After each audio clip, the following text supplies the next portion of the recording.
Ashurst from Radiant Heart Yoga here, sharing another practice with you.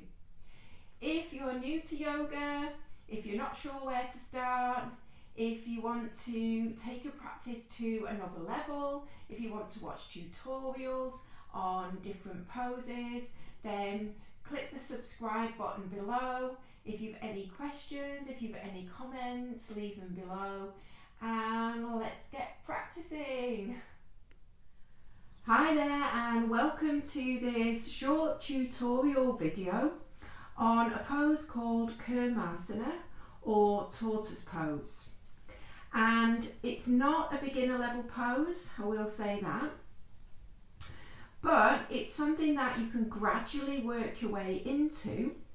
And I have a full length, or I think it's about 30-40 minute long practice that I'm going to give you, that will be on the link above, that you can do first and then just gradually work your way into this pose. It needs a lot of hamstring opening and a lot of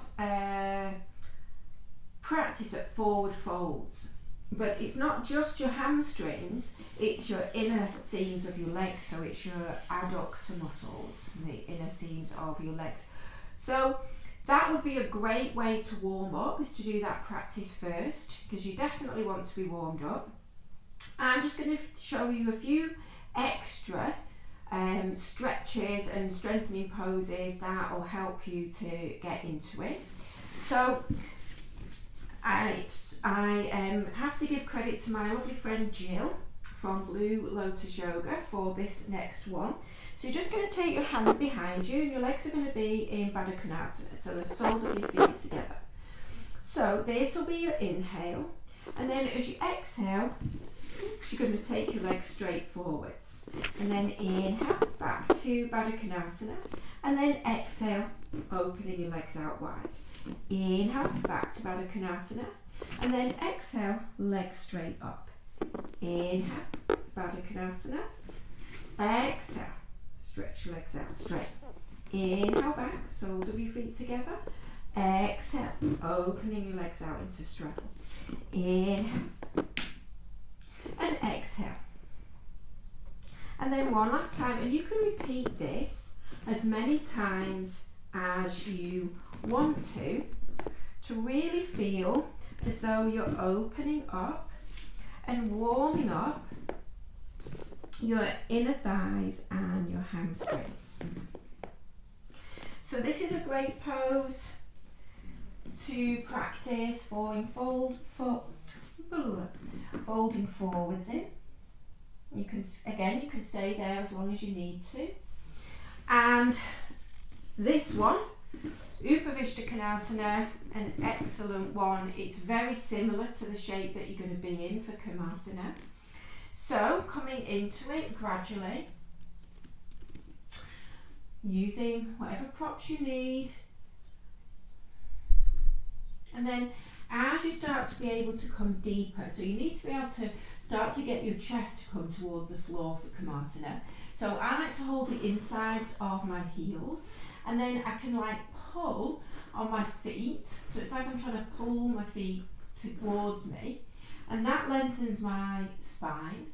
And then as I exhale, I'm going to use my core to take me lower, and then I inhale, get longer, my sit bones are moving back, and then the exhale, I'm using my core to take me lower. So that's another one. And then this one's also great. So you have your feet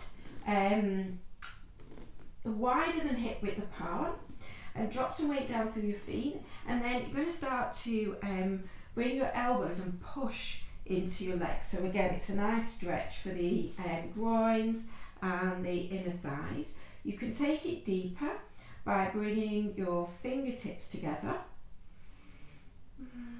And then the third option, which I really love because there is a shoulder stretch in Kurmasana. You need to be able to internally rotate your shoulders, but then you also, that sounds counterintuitive, but you're trying to lift them up as well. So you're going to bring, I'll just turn around this way to do this one.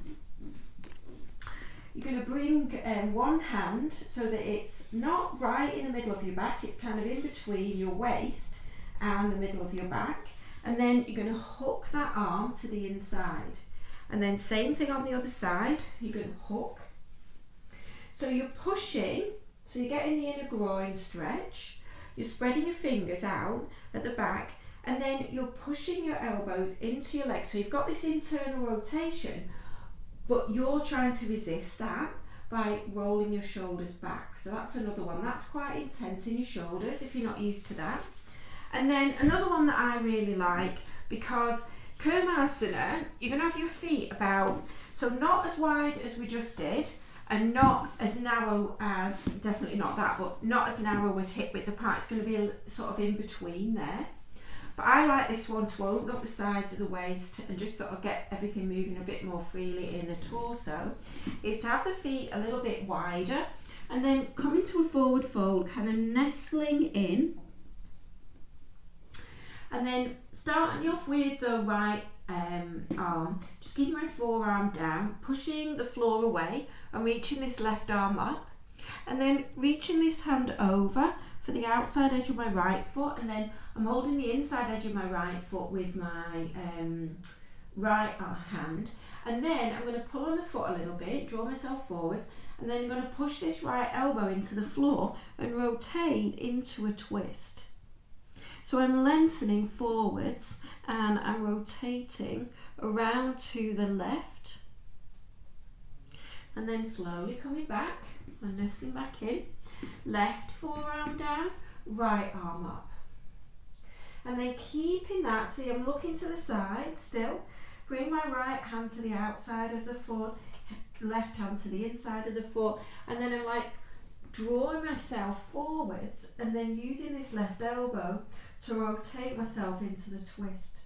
So again, it's a deep pose. They are intense, these poses, but this is the sort of thing you need to do to prepare yourself for Kurmasana.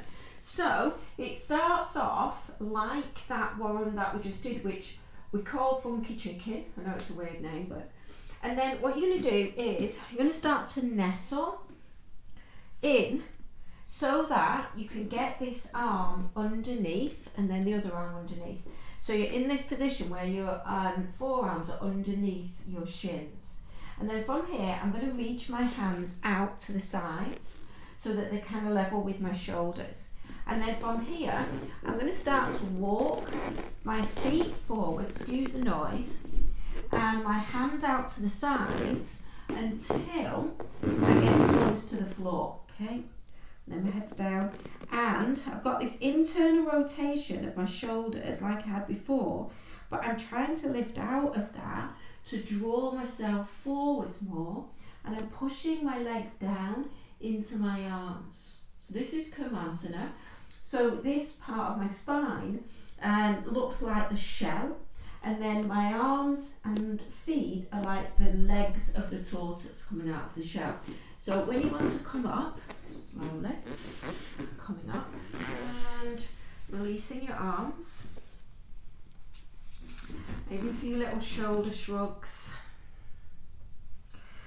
And I always like to finish with a twist when you've done these really deep poses. So any supine twist, maybe just a simple one, drawing your knees in and rolling to your side. And just allowing your spine to lengthen again, to release out of that deep forward fold.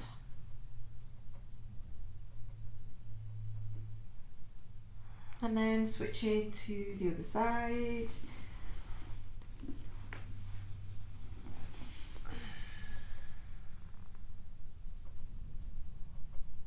And stay as long as you need to in the twist, and then maybe take a Shavasana. See how much time you've got. If you've done the full length video before you come to this tutorial, then just stay for a little while, a couple of minutes, and then you know that you've integrated everything that you've done into your body and given it that chance to really rest and soak all the healing up from your practice.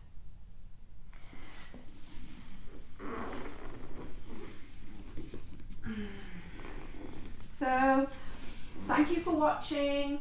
I hope that you learned something about that pose, Kurmasana, and about how you can help yourself to get a little bit deeper, a little bit further towards it, and eventually, hopefully, get into the full expression of the pose. So thank you for watching. Thank you for sharing that practice with me, and I shall see you on the next video.